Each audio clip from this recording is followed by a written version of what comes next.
ভারতের মাওলানা সাদকে ইজতেমায় আসার অনুমতি দেওয়ার দাবি জানিয়েছেন অনুসারীরা। এ নিয়ে প্রধান উপদেষ্টা ডক্টর মোহাম্মদ ইউনূসকে স্মারকলিপি দিয়েছেন তারা।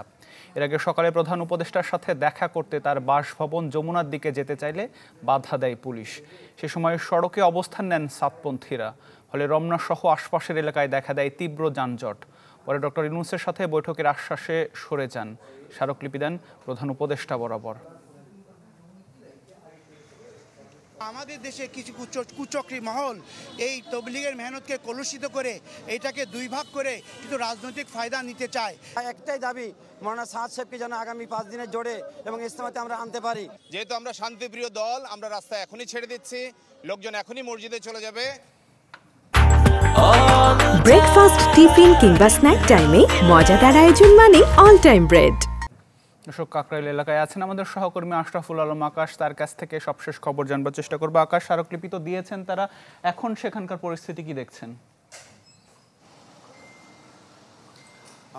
মূলত সকাল 9টার পর থেকে কিন্তু তারা কাকরাইল মসজিদে প্রথমে অবস্থান নিয়েছিল। সেখান থেকে তারা বের হয়ে প্রধান উপদেষ্টার সাথে দেখা করার জন্য সাদপন্থীদের একটি দল কিন্তু সেখানে যাওয়ার চেষ্টা করেছিল। এর মাঝখানে কিন্তু প্রধান বিচারপতির বাসভবনের সামনে, যেটি কাকরাইলের মোড়, সেখানে কিন্তু পুলিশের বাধার মুখে পড়ে। তারপরে কিন্তু তারা সড়কে অবস্থান নেয়। এরপর থেকে কিন্তু তারা সড়কে অবস্থান নিয়ে তাদের যে দাবি দেওয়া সেগুলোর কথা জানাচ্ছিলেন। এর মধ্যেই প্রধান উপদেষ্টার কার্যালয়ের প্রধান উপদেষ্টার প্রেস সচিব তিনি কিন্তু তাদের সাথে দেখা করতে আসেন। একটি প্রতিনিধি দলের সাথে তিনি দেখা করেন, তাদের যে দাবিগুলো সেগুলো শোনেন।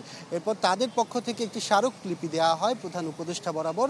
আর তাদের যে মূল দাবিটি ছিল সেটি হচ্ছে মাওলানা সাদকে যেন এবার ইজতেমায় অংশগ্রহণের জন্য বাংলাদেশ সরকারের পক্ষ থেকে অনুমতি দেওয়া হয়। কারণ 2018 সালের পর থেকে তিনি কিন্তু ইজতেমায় আসতে পারছেন না।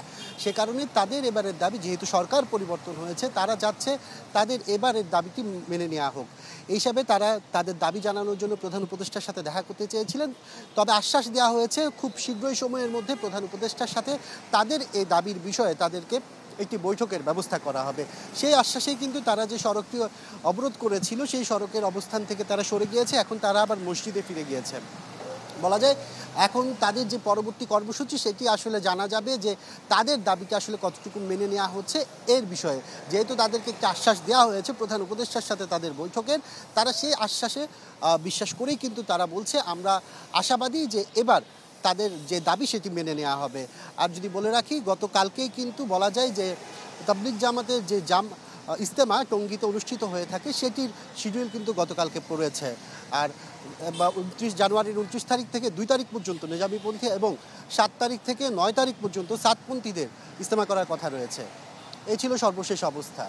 জি আকাশ, অনেক ধন্যবাদ যুক্ত হবার জন্য। সহকর্মী আশরাফুল আলম আকাশ যুক্ত হয়েছিলেন কাকরাইল থেকে।